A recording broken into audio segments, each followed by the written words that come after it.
آیت نمبر 45 سورہ صاد پارہ نمبر 23۔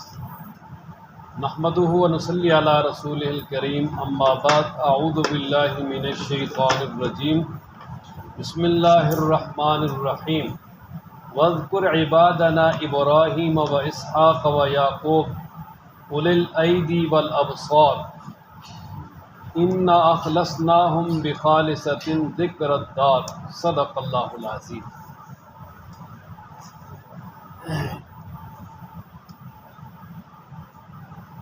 یہ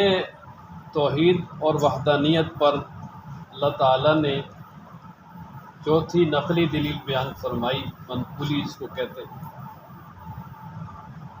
یہ حضرت سیدنا ابراہیم علیہ السلام اور ان کے بیٹے اسحاق علیہ السلام، پھر ان کے بیٹے آگے یعقوب علیہ السلام، یہ اللہ تبارک و تعالیٰ کے منتخب بندے تھے، اور یہ اللہ تبارک و تعالیٰ ہی کی یاد رکھنے والے تھے، اور اللہ تبارک و تعالیٰ سے ہی اپنی ساری مشکلاتیں حل کرواتے تھے، اور اللہ تعالیٰ سے ہی ان کا تعلق تھا۔ چنانچہ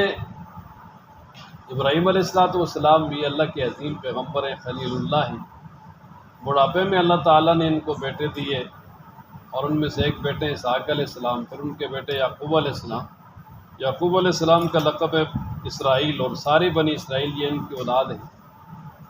اور اللہ تبارک و تعالیٰ نے ہزاروں انبیاء علیہ السلام بنی اسرائیل میں بھیجے، اور یہاں اللہ تبارک و تعالیٰ نے ان تینوں حضرات کا تذکرہ کر کے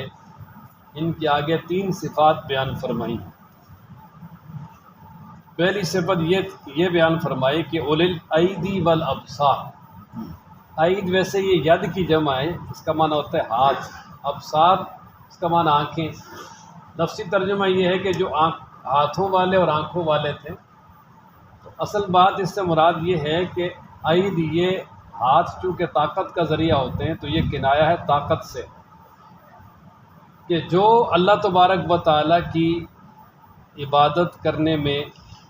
بڑی قوت رکھتے تھے، اور بڑی قوت اور طاقت کے ساتھ، بڑی لگن کے ساتھ اللہ کی عبادت کرتے تھے اور اللہ کے دین کی تبلیغ کرتے تھے، اور اسی طرف اللہ تبارک و تعالیٰ نے ان کو بصیرت بھی اور دین کے اندر سمجھ اور فقاہت بھی عطا کی تھی۔ دونوں چیزیں، عبادت کرنے میں قوت بھی دی تھی اللہ تعالیٰ نے، بڑی قوت سے اللہ کی عبادت کرتے تھے، بڑی محنت سے، اور دوسرا اللہ تبارک و تعالیٰ نے علم اور سمجھداری اور دین میں گویا گہرائی، تفقہ یہ بھی عطا کیا تھا۔ اور دوسری صفت بیان فرمائی کہ انا اخلصناہم بخالصہ، کہ اللہ فرماتے ہیں کہ ہم نے ان کو ایک اور بات کے ساتھ خاص کیا ہوا تھا، وہ یہ کہ ان کے اندر دنیا کی کوئی طلب نہیں تھی، وہ صرف آخرت کو ہی یاد رکھنے والے تھے، یعنی قیامت کے اور آخرت کے لیے تیاری رکھنے والے، اور اسی کی فکر رکھنے والے، اور اسی کی طرف ہر وقت یعنی جو ہے نا وہ توجہ رکھنے والے تھے۔ دنیا کی طرف ان کی کوئی کسی قسم کی توجہ اور لگن نہیں تھی۔ اور تیسری صفت بیان فرمائی کہ وَإِنَّهُمْ عِندَنَا، کہ وہ جو یہ تینوں حضرات تھے، اللہ فرماتے ہیں کہ یہ ہمارے ہاں بڑے منتخب تھے، یعنی اللہ تعالیٰ نے ان کو نبی بنایا ہوا تھا، اور اسی طرح یہ اللہ تبارک و تعالیٰ کے ہاں بڑے برگزیدہ اور بڑے عظیم یعنی شخصیات تھے۔ دونوں چیزیں ان میں پائی جاتی تھیں، ایک تو بڑے سب سے اعلیٰ اچھے بھی تھے، اور دوسرا یہ کہ اللہ تعالیٰ نے ان کو دین کی تبلیغ کے لیے اور اپنے جو ہے نا وہ جو نبوت والا منصب رسالت والا، اس کے لیے ان کو چنا ہوا تھا۔ تو فرمایا نا وَاذْكُرْ، تذکرہ کیجئے عبادنا، ہمارے بندوں، ابراہیم علیہ السلام و اسحاق علیہ السلام و یعقوب اور یعقوب علیہ السلام کا، اولی الایدی جو قوت اور طاقت والے تھے، والابصار اور بصیرت والے تھے۔ انا، بے شک، اخلصناہم، ہم نے ان کو خاص کیا، بخالصۃ، ایک اور منتخب اور چنی ہوئی بات کے ساتھ۔ وہ کیا ہے؟ ذکر الدار، جو اس گھڑی کی یاد ہے، یعنی قیامت کی یاد ہے، کہ بے شک ہم نے ان کو خاص کیا ایک چنی ہوئی بات کے ساتھ، اور وہ کون سی بات ہے؟ یعنی قیامت کی یاد، ذکر الدار، جو آخرت کا گھر ہے، اس کی یاد کے ساتھ ہم نے ان کو خاص کیا، کہ وہ ہمیشہ آخرت کی یاد میں ہی لگے رہتے تھے، آخرت کے لیے ہی اپنی آخرت بنانے کی فکر میں رہتے تھے۔ وَإِنَّهُمْ اور بے شک وہ عندنا ہمارے ہاں لَمِنَ الْمُصْطَفَيْنَ البتہ منتخب تھے، چنے ہوئے تھے، الاخیار اور سب سے اچھے اور عمدہ اور اعلیٰ تھے۔ وَاذْكُرْ إِسْمَاعِيلَ وَالْيَسَعَ وَذَا الْكِفْلِ، یہ پانچویں منقولی دلیل ہے کہ حضرت اسماعیل، حضرت یسع، حضرت ذا الکفل علیہم الصلاۃ والسلام یہ بھی اللہ تبارک و تعالیٰ کے منتخب اور سب سے اچھے بندے تھے، اور اللہ تبارک و تعالیٰ کے دین کی تبلیغ کرنے والے، اور اللہ ہی سے اپنا سب کچھ کروانے والے، اور اللہ تبارک و تعالیٰ سے ہی تعلق رکھنے والے تھے۔ تو اسماعیل علیہ الصلاۃ والسلام تو یہ مشہور ہیں، ہر بچہ جانتا ہے کہ ابراہیم علیہ السلام کے بڑے بیٹے ہیں، جو کہ حضرت ہاجرہ سے پیدا ہوئے، اور اللہ تعالیٰ کے حکم سے ان کو اور ان کی والدہ کو جو ہے وہ مکہ مکرمہ میں لا کے چھوڑا، اور عرب سارا ان کی اولاد ہے، نبی پاک صلی اللہ علیہ وسلم بھی ان کی اولاد میں سے۔ اور دوسرے حضرت یسع، یہ حضرت یسع علیہ الصلاۃ والسلام یہ بنی اسرائیل کے انبیاء میں سے ہیں، اور حضرت الیاس علیہ السلام کے چچا زاد بھائی تھے، اور حضرت الیاس علیہ الصلاۃ والسلام نے ان کو اپنا جانشین مقرر کیا تھا، اور پھر یہ حضرت یسع علیہ الصلاۃ والسلام بنی اسرائیل میں اللہ تبارک و تعالیٰ کی طرف سے نبی بن کے آئے، اور ان کو اللہ تبارک و تعالیٰ کے دین کی تبلیغ کی، اور اللہ تعالیٰ کا دین انہیں سنایا۔ اور اسی طرح جو حضرت ذا الکفل، یہ بھی قرآن مجید میں ان کا یہاں بھی تذکرہ ہے، اور اسی طرح اللہ تبارک و تعالیٰ نے ان کا تذکرہ پیچھے سورہ انبیاء میں بھی گزرا ہے۔ تو یہ بعض کے نزدیک حضرت ایوب علیہ الصلاۃ والسلام کے بیٹے تھے، لیکن زیادہ مشہور یہ ہے کہ یہ بھی بنی اسرائیل کے انبیاء میں سے تھے، اور حضرت یسع جو ہے نا ان کے زمانے میں یہ قاضی رہے، اور ویسے ان کا نام حزقیل ہے، اور ذوالکفل ان کا نام اس لیے پڑ گیا کہ کفل کا ایک معنی ہے برداشت کرنے والا۔ تو یہ جب قاضی تھے تو بڑے برداشت والے تھے، لوگ آ کے ان سے طرح طرح کے سوالات کرتے تھے، لیکن پھر بھی غصے نہیں ہوتے تھے، بڑی بردباری کے ساتھ ان کو جواب دیتے تھے۔ لیکن پھر حضرت یسع علیہ الصلاۃ والسلام کے بعد اللہ تعالیٰ نے ان کو نبوت عطا کی، اور یہ دو جگہ پہ انہوں نے بطور نبی کے کام کیا، اسی ایک تو شام میں بھی اور دوسرا بابل عراق میں بھی، اور 22 سال پہ محیط ان کی جو ہے نا وہ نبوت کا زمانہ ہے۔ اور یہ جو ہے اللہ تبارک و تعالیٰ نے ان کو بہت ہی عظمت عطا کی تھی۔ اور پھر دوسری بات یہ کہ ذوالکفل کا معنی ہے کفالت کرنے والا، تو ان کو ایک اس اعتبار سے بھی ذوالکفل کہا جاتا ہے کہ بہت سارے انبیاء علیہ الصلاۃ والسلام کو انہوں نے شہید کرنے سے بچایا، یہ ان کے کفیل بن گئے تھے، تو بڑے ہی عزت والے اور بڑے عظیم شخصیت تھے۔ تو اللہ تعالیٰ نے ان کا تذکرہ فرمایا نا، وَاذْكُرْ آپ یاد کیجئے اسماعیل علیہ السلام کو، وَالْيَسَعَ اور حضرت یسع علیہ السلام کو، وَذَا الْكِفْلِ اور حضرت ذوالکفل کو، وَكُلٌّ مِّنَ الْأَخْيَارِ اور یہ سارے کے سارے اخیار، یہ خیر کی جمع، یہ سارے کے سارے سب سے بہتر تھے، سب سے اچھے تھے، سب سے اعلیٰ تھے۔ اور یہ ذا الکفل جو ہے نا یہ حالت اس کی نسبی ہے، اگر حالت رفعی ہوتی نا تو یہ ذو ہوتا، ذو، اور حالت جری اس کی ہوتی ذی۔ ھذا ذکر، یہ ھذا کا اشارہ پیچھے انبیاء علیہ الصلوۃ والسلام کی طرف ہے، کہ اللہ تبارک و تعالیٰ فرماتے ہیں کہ یہ جو پیچھے انبیاء علیہ الصلوۃ والسلام کا تذکرہ گزرا ہے، یہ یعنی بڑا ہی خوبصورت تذکرہ ہے، اور یہ ان کے لیے جو ہے نا وہ شرف ہے، اور یہ ان کے لیے ذکر خیر ہے کہ اللہ تبارک و تعالیٰ نے ان کو عظمتیں عطا کی اور اپنا نبی بنایا، تو یہ ان کے لیے بہت بڑا اچھا اور اعلیٰ تذکرہ ہے۔ تو وَھذا ذکر، یہ جو ہے نا وہ نصیحت ہے، ذکر ہے، تذکرہ ہے انبیاء علیہ الصلوۃ والسلام کا۔ اور آگے پھر جو ہے نا اللہ تبارک و تعالیٰ نے جو عام متقین ہیں ان کے لیے جو ہے نا وہ جنت میں ان کو کیا ملے گا اس کو بیان کیا، اور اس سے خود بخود ہی آدمی سمجھ جاتا ہے کہ جو انبیاء علیہ الصلوۃ والسلام کی پیروی کر کے متقی اور تقوی دار بنتے ہیں، ان کو اللہ تعالیٰ جنت کی یہ نعمتیں عطا کریں گے، تو پھر جو ان کو تقوی کی طرف لانے والے انبیاء ہیں پھر ان کا کیا مقام ہوگا، ان کا مقام تو بہت ہی اعلیٰ ہوگا۔ اس لیے اللہ تعالیٰ فرماتے ہیں وَإِنَّ اور بے شک لِلْمُتَّقِينَ پرہیزگاروں کے لیے لحسن مآب، البتہ بہت اچھا ٹھکانہ ہے۔ کہ جو پرہیزگار ہیں، پرہیزگار اس کو کہتے ہیں نا جی، جو جس طرح ڈاکٹر جو ہے نا کسی بندے کو منع کر دیتا ہے بھئی آپ کو یہ تکلیف ہے، فلاں چیز آپ نے نہیں کھانی، فلاں نہیں کھانی، وہ ان سے اپنے آپ کو بچاتا ہے۔ تو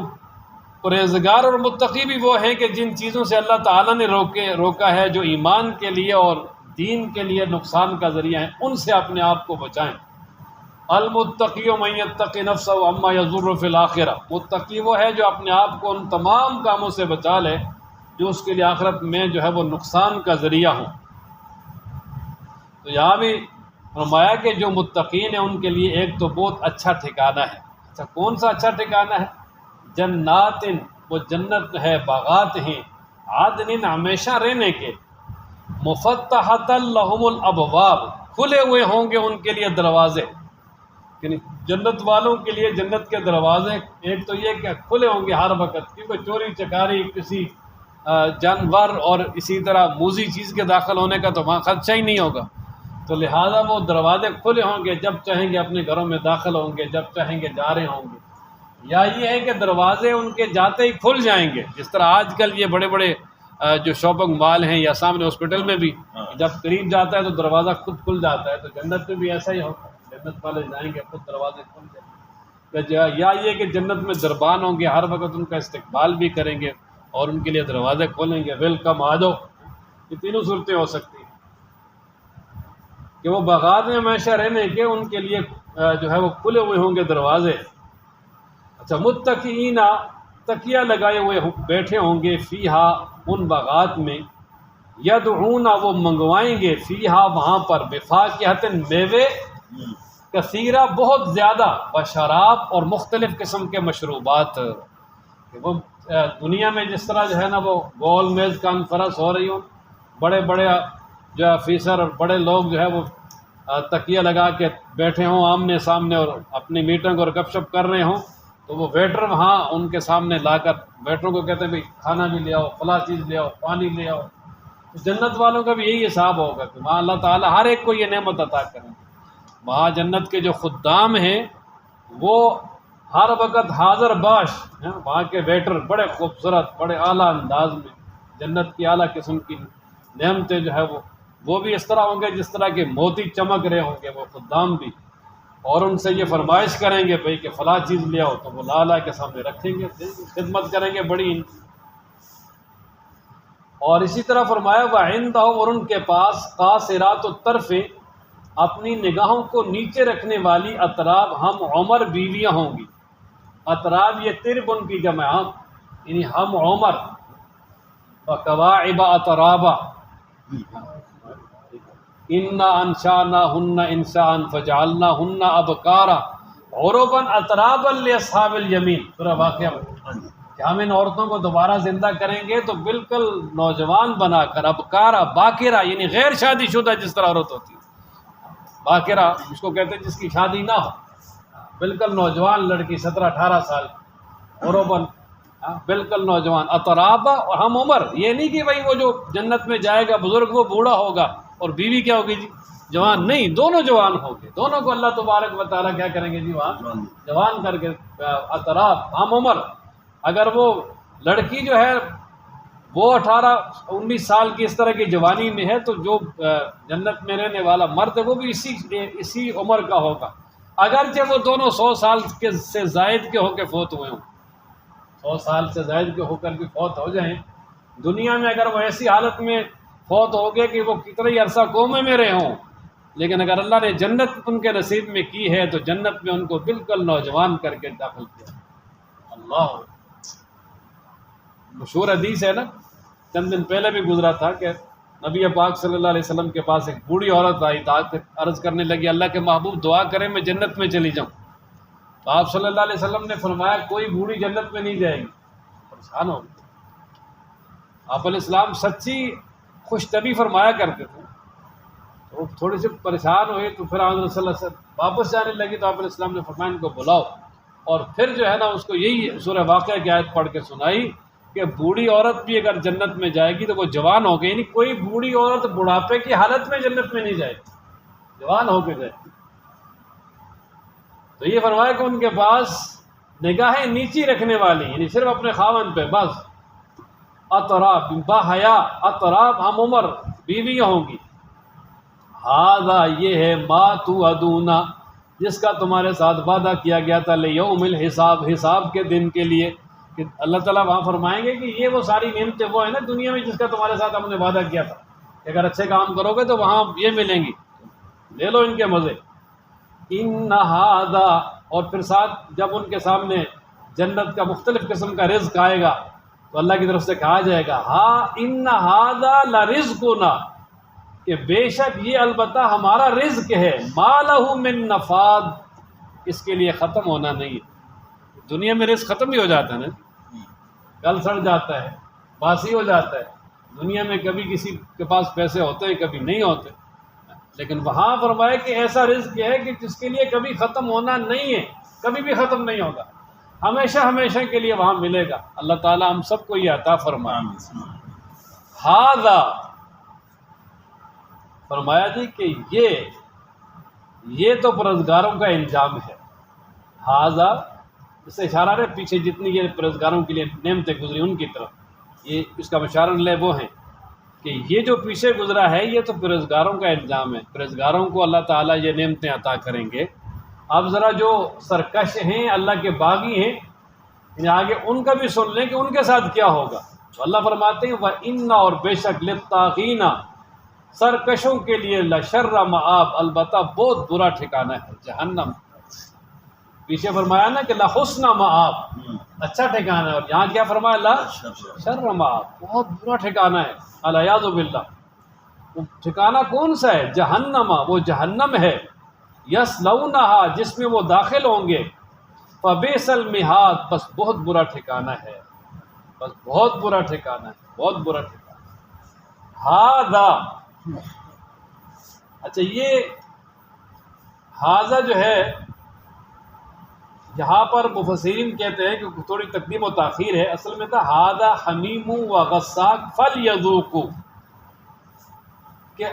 جہنم کے اندر جب ان کو ڈالا جائے گا تو کہا جائے گا کہ ھذا حمیم و غساق یہ ابلتا ہوا پانی ہے، و غساق اور زخموں کی پیپ ہے، جو زخمیوں کی پیپ ہے. فلیذوقوہ اسے چکھو، اسے پیو. کہ جب جہنم میں جائیں گے تو پانی مانگیں گے تو ابلتا ہوا پانی دیا جائے گا، اور پھر زخموں کی جو پیپ ہے بہتی ہوئی وہاں وہ دی جائے گی الیاذ باللہ. اور کیا کہا جائے گا ھذا یہ ہے ابلتا ہوا پانی اور پیپ فلیذوقوہ اسے چکھو پیو.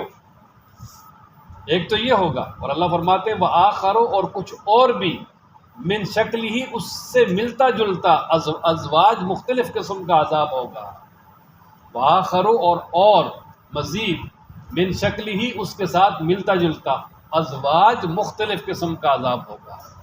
ایک تو ابلتا ہوا پانی پلایا جائے گا تل چٹ، جو یہاں سے منہ سے پئیں گے تو ان کی آنتوں کو بھی بہا کے لے جائے گا. فقطع معاہم قرآن مجید میں اللہ اکبر الیاذ باللہ. اور پھر مختلف قسم کے جو ہے نا وہاں ان کو عذاب دیے جائیں گے جو قرآن مجید میں مختلف مقامات پر بیان ہوئے. اللہ تعالیٰ حفاظت فرمائے. ھذا فوج مقتحم معاکم. اچھا پھر جہنم میں یہ ہوگا کہ پہلے جو پیشوا ہیں چاہے وہ مذہبی پیشوا بن کے لوگوں کو گمراہ کیا، یا یہ ہے کہ انہوں نے وہ دنیاوی پیشوا تھے جس طرح سردار ہوتے ہیں وہ لوگوں کو ظلماً کفر کی طرف مجبور کرنے والے تھے. پہلے جہنم میں ان کو ڈالا جائے گا. جب وہ جہنم میں چلے جائیں گے تو بعد میں جو ان کے پیچھے لگنے والے ہیں وہ بھی گھسیں گے جہنم میں. تو وہ کہیں گے یار یہ اور آگے بڑی فوج، پہلے ہی جگہ تنگ ہے اور ہم مصیبت میں، تو یہ اور آگے ہیں، ان کا آنا جو ہے نا وہ یعنی نامبارک ہے یہ. اور اسی طرح وہ ان کو کہیں گے کہ ہم ان کو کوئی ویلکم نہیں کہتے، کچھ بھی نہیں کہتے، ان کا آنا بہت برا ہے. اچھا وہ جب داخل ہوں گے تو وہ سنیں گے تو وہ کہیں گے کہ تم ہمیں کہتے ہو کہ ہمارا آنا بہت برا ہے، ہم لعنتی ہیں. تو وہ کہیں گے تمہیں بھی کوئی جو ہے نا وہ مرحبا اور کوئی خوش آمدید نہیں ہے، تم ہی تو ہو کہ جو ہمیں یہاں تک لائے ہو، تم ہی تو ہو کہ جو ہمیں یہاں تک لائے. ان سے کہیں گے کہ اس جہنم تک لانے کا ذریعہ تو تم ہی ہو، تم نے ہمیں جو ہے ہمیں گمراہ کیا دنیا میں، تمہارے پیچھے لگ کے ہم ذلیل ہوئے تو ہم تمہیں مرحبا کے. اور پھر جب وہ ایک دوسرے کے ساتھ بات کریں گے تو بات نہیں بنے گی، تو پھر وہ جو نیچے والے ہیں پیچھے لگنے والے وہ کہیں گے یا اللہ یہ لوگ ہمیں یہاں تک لائے، ان کو دگنا عذاب دے، ان کو کیا کر دے جی؟ ہاں، اور پھر اللہ فرمائیں گے یہاں سب کے لیے دگنا ہی ہے۔ اللہ یاد و باللہ فرمائیں ہاذا یہ فوجم ایک فوج ہے، ایک گروہ ہے، مقتحم معاکم جو تمہارے ساتھ گھسا جا رہا ہے، لا مرحبا بہم نہیں ہے خوش آمدید ان کے لیے،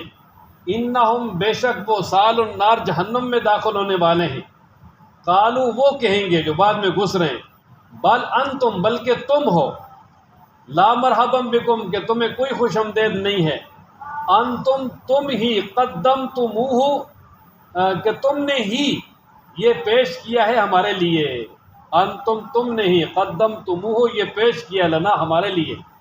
فبئس القرار پس بہت برا ٹھکانہ ہے، کہ وہ کہیں گے یہ جہنم کا جو ٹھکانہ بھی ہے یہ سارا یہ تم نے ہمارے لیے پیش کیا، کہ کفر تم نے ہمارے سامنے رکھا اور ہم نے کفر اختیار کیا، جس کی وجہ سے یہ ہمیں آج یہاں تک ہم آگے۔ قالو پھر وہ کہیں گے ربنا اے ہمارے رب، من جس نے قدم لنا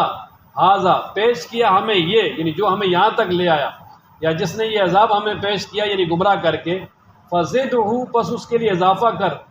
فزدہ عذابا ضعفا فی النار اس کے لیے بڑھا دے عذاب دگنا جہنم میں، اس کے لیے دگنا عذاب بڑھا دے جہنم میں۔ وقالوا ما لنا، اچھا ہمیشہ جو اہل باطل ہیں انہوں نے دنیا میں کبھی اپنے آپ کو یہ نہیں کہا کہ ہم باطل پر ہیں، بلکہ وہ جو حق پر ہوتے ہیں ان کو وہ کیا کرتے ہیں جی؟ ملامت کرتے ہیں، اور ان کو کہتے ہیں کہ تم کیا ہو جی؟ جہنمی ہو، اور تم نہ حق پہ ہو۔ تو وہاں پر جب یہ جہنم والے سارے اکٹھے ہو جائیں گے، ان کے پیشوا بھی، ان کے سردار بھی، ان کے پیچھے لگنے والے بھی، تو پھر ادھر ادھر دیکھیں گے، وہ کہیں گے یار وہ جو دنیا میں لوگ تھے جن کو ہم کہتے تھے کہ تم خیر پر نہیں ہو، تم شر پر ہو، تم جہنمی ہو، وہ یہاں نظر نہیں آ رہے، وہ یہاں نظر نہیں آ رہے، پتہ نہیں کہاں گئے ہیں، پتہ نہیں کیا وجہ ہے کہ دنیا میں ہم ان کے ساتھ ویسے ٹھٹا کرتے تھے، اب وہ جنت میں ہیں، یا یہ کہ ہمیں یہاں نظر نہیں آ رہے، ادھر ادھر کر کے دیکھیں گے، لیکن پھر ان کو بعد میں دوسرے مقام پر دکھایا جائے گا کہ وہ وہاں ہیں، لیکن پھر دیکھ کے افسوس کریں گے کاش ہم بھی ان کے ساتھ ہوتے۔ اس طرح نبی پاک صلی اللہ علیہ وسلم کے دور میں ابو جہل، ابو لہب، عتبہ، شیبہ سارے، یہ حضرت بلال، حضرت صہیب رومی، حضرت عمار ابن یاسر ہے، اور اسی طرح حضرت ابو ذر غفاری، یہ جتنے بھی جو غرباء صحابہ تھے ان کے ساتھ تو مذاق کرتے تھے، اور کہتے تھے بھائی کہ تم کہتے جی ہمیں آخرت میں سب کچھ ملے گا، دنیا میں تمہارے لیے کھانے کے لیے کچھ نہیں ہے، پہننے کے لیے کپڑے نہیں ہیں، بلکہ آنکھوں سے اشارہ کرتے تھے، کہتے وہ حوروں کے مالک جا رہے ہیں۔ اور آج بھی ایسے ہی ہے کہ بہت سارے جو یعنی خاص طور پہ جو کمیونسٹ طبقہ ہے، آج بھی اسی طرح علماء اور اسی طرح جو طلباء ہیں، دین پڑھنے والے غرباء ہیں، ان کے ساتھ ایسے ہی مذاق کرتے ہیں، ایسا ہی استہزاء کرتے ہیں، جن لوگوں کا نہ دین سے، نہ دنیا سے، دین سے کوئی بھی کسی قسم کا تعلق نہیں، خاص طور پہ جو نہ نماز کی طرف آتے ہیں، نہ عام یعنی قرآن و مجید کو کچھ سمجھتے ہیں، نہ قرآن و مجید کو دیکھتے ہیں، نہ حدیث کو دیکھتے ہیں، بلکہ وہ تو مذاق کرتے ہیں۔ اللہ اکبر۔ اللہ تعالیٰ وہاں فرمائیں گے جی کہ تم دنیا میں مذاق کر رہے تھے، آج ان کو دیکھو، وہ دکھائیں گے، حسرت کریں گے اس کو۔ فرمائیں وقالو، اور وہ کہیں گے ما لنا کیا ہو گیا ہمیں، لا نرا ہم نہیں دیکھ رہے، رجالن کچھ ایسے لوگوں کو، کننا ہم، نعدہم ہم ان کو شمار کرتے تھے، من الاشرار شریروں میں سے، کہ ہم تو دنیا میں کہتے تھے جی یہ شریر لوگ ہیں، یہ فارغ لوگ ہیں، یہ ایسے لوگ ہیں، وہ ہمیں نظر نہیں آ رہے جہنم میں۔ اتخذناہم، یہ اتخذ جو ہے نا یہ ماضی کا صیغہ اصل میں تھا اتخذناہم، یہ حمزہ وصلی گر گیا ہے، اور یہ جو ہے نا یہ حمزہ استفہام ہے، ٹھیک ہے، حمزہ استفہام ہے، اور جب یہ حمزہ وصلی درمیان میں آ جائے تو یہ رموو ہو جاتا ہے، ختم ہو جاتا ہے، اصل میں تھا اتخذناہم، کیا ہم نے ان کو بنایا ہوا تھا سخری یا مذاق، یعنی کیا ہم دنیا میں ان کے ساتھ ویسے ٹھٹا کر رہے تھے، وہ حقیقت میں ایسے نہیں تھے، ام زاغت عنہم الابصار، یا کج ہو گئی ہے ان سے ہماری آنکھیں، یا یہ کہ ابھی ہماری آنکھیں جو ہے نا وہ ان کو دیکھ نہیں رہی، کہیں جہنم میں ہم سے بھی نیچے پڑے ہوں گے، وہ کہاں ہوں۔ اللہ اب آگے اللہ تعالیٰ آخر میں فرماتے ہیں کہ ان ذالک لحق،